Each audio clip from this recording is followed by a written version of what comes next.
Hi guys, so in this episode, I will be going over my process for building my townies homes while making a save file.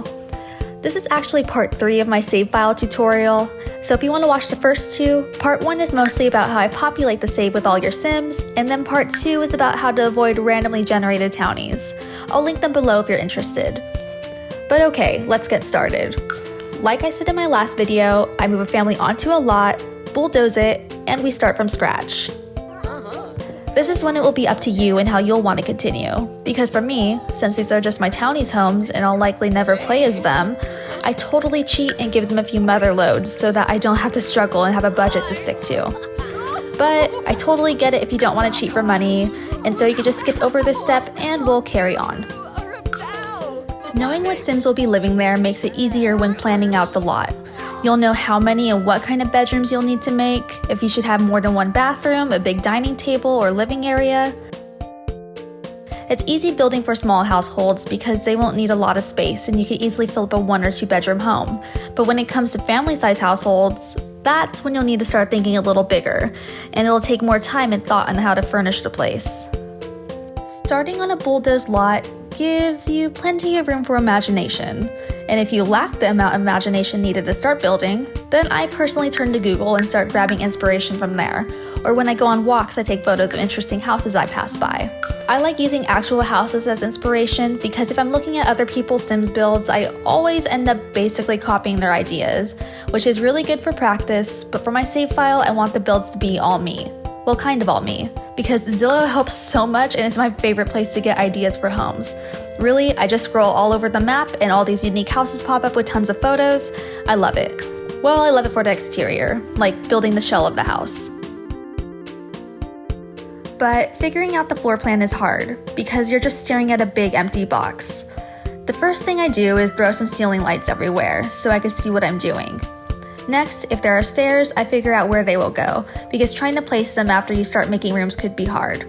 After stairs, I build bathrooms, because they're smaller and will give me something to start building rooms off of.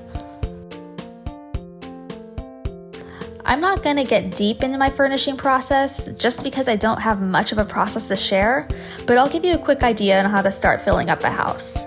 I'm not doing any real decorating in the beginning, like I'll go around and throw a bed somewhere or couches or various chairs, just because I want to make sure all the actual furniture will work with my floor plan. And I'll swap everything out with what I actually want there later. Same with wallpaper and floors. Usually I place them down, but they'll probably end up being swapped around when I get closer to the end of the build. When I am furnishing, I just start with the basics, like the kitchens and bathrooms. They're easy and we already know what needs to go in there. It's the rest of the house that gets a little overwhelming. I go room by room at this point, usually placing big furniture first and adding smaller stuff that will go well with it.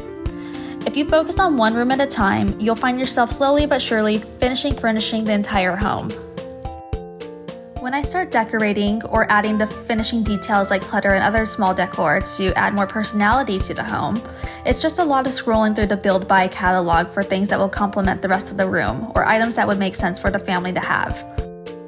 What has been helping me is filtering by packs and seeing what items they come with. I always end up finding something random and new when I do this. So there are a lot of steps and ideas to consider when building, but for my townies homes, I try not to let myself spend too much time on a lot because I most likely will never enter this random townies home again. I like being extra when making my save file, but I got a lot of townie homes to build, and if I'm trying to make each home absolutely perfectly designed and decorated, I will start to burn out and build by mode becomes such a drag. Like, townies will live perfectly fine on any lot as long as you don't play as them. But for my save file, I like making sure that the family has the essentials, like the toddlers having a toddler bed and toys, or the dog having a food bowl and a bed, things like that. None of this is necessary, but it's just what I like to do for all these Sims I took the time to create. Alrighty, so that's mostly it when it comes to building townies homes. This has just been my own thought process while I'm trying to make a save file. In no way am I saying that there's a right or wrong way to build a house, or even if I'm doing it in an efficient way. All I know is I'm trying to make a save so that whenever I start a new game, the world will be mine and I want all the neighborhoods to be my builds.